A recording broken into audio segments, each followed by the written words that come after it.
Today, I am discussing female leadership with Victoria Tutt, Logistics and Project Director. Hi, Victoria. Thank you for joining me today. Let's start with the first question, get straight stuck into it. What are the most important lessons that you've learned? Oh, that's a big question. I guess one of the biggest lessons I've learned is the importance of slowing down sometimes to speed up later on. I think so much in work and life is a marathon and not a sprint. Building a department, building an operation, building your own career, developing teams. It doesn't happen overnight, and it probably shouldn't, to be honest. So I think taking the time to slow down and reflect is really important. I guess from my perspective, it helps ensure you're still heading in the right direction and that what you're working on is really adding value. It helps me assess whether anything has changed or whether I need to take a different approach with something. Yeah, I'm a really big believer in slowing down sometimes to speed up later, and giving yourself headspace to think and reflect. Yeah, I think that's so important as well, isn't it? Especially with burnout. We all just have more and more pressures on our time, whether that's in work, out of work, whether that's family. We all just have so many things going on. So I think anything you can do to pause, reflect, it feels a bit counterintuitive at the point you do it. You're kind of like, well, I've got so much to do and I'm slowing down. But I just, every time I've done it, I'm able to go faster with more clarity for having done it. Yeah, that breathing space is so important, isn't it? I think so. I really do. In my personal experience, definitely. And I think the other lesson that ties into this, which I kind of learned the hard way, my side, is you can do anything, but you can't do everything all at once. So the ability to prioritize, the ability to reprioritize. And again, if you've got the headspace and you're pausing and slowing down, you can then see things more clearly and you can kind of look at, okay, well, if I've got 64 things to do, what do I need to be doing first and what don't I need to be doing? Yeah, makes sense. I am So, good. question number 2, how do you balance leadership responsibilities with personal life? Yeah, I think that's a really important question. I think it ties into actually what we were just talking about. It's Yeah. about priorities, it's about time management, and I guess it's about setting personal boundaries as well. I think I'm a better person at work if my personal life is balanced, happy, and fulfilled. And I think everyone is. We're people first, we're employees second.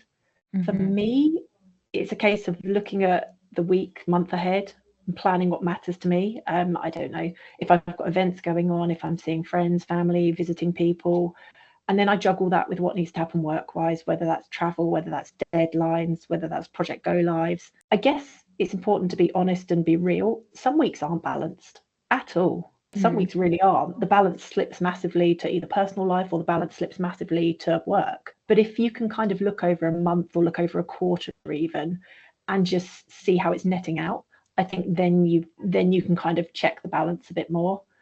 I think it's about being aware. It's about knowing what makes you your best self at work. And I think that does start fundamentally with personal life and making sure you're looking after yourself inside and outside of work. So for me, it's really about prioritizing. It's about managing time, setting boundaries, and kind of knowing what's important to you. What I would say is nobody has this nailed.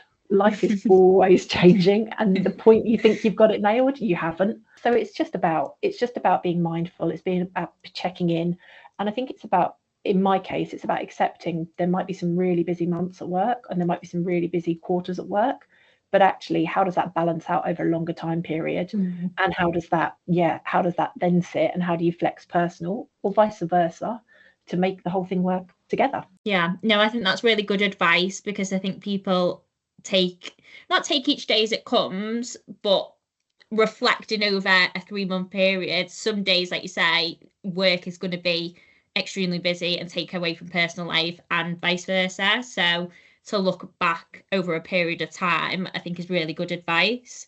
And yeah, I mean, life just changes all the time, doesn't it? It just It throws stuff at you. does. So We live in such a dynamic, fast-paced life and world at the moment that we mm, are constantly switched on, constantly engaged, and it does make it. You're right. It makes it really hard to view it day to day. mm, And I think sometimes when you're in those really busy days and the balance isn't perfect, which it never is, you're then kind of you've then got to see the bigger picture. And you've mm, then kind of got to go, okay, well, this is this moment in time because I'm delivering this project, or this is this moment in time because I've got this going on with my family. how's it going to look in 2, 3, 4, 5, 6 weeks time? And that then ties back into the prioritization and making sure you've got the headspace and the time to reflect that we touched on earlier. Yeah. Question number 3. What's the best leadership advice you've ever received? I'm really fortunate. I've worked with some great people over the years, and I've had some really good advice, and it really helps. I think my favourite is probably one of my old managers who's now a mentor, who reminds me constantly that leadership is not about me. It's not about me. It's not about any of us. It's about clearing the way, and it's about empowering teams. And I think when I apply this to what I do, project delivery isn't about me. It's about working cross-functionally and collaborating.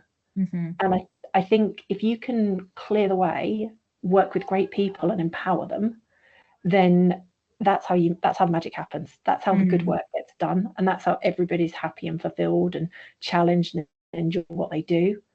I think it's a cliche, but we always say work and business isn't personal. And I just think that advice, remembering it's not about you, really captures that essence. It's about teamwork, it's about collaboration, it's about prioritizing people and team and focusing on the impact you can have as a team. It's a more fun way to work. And it also eases some pressure.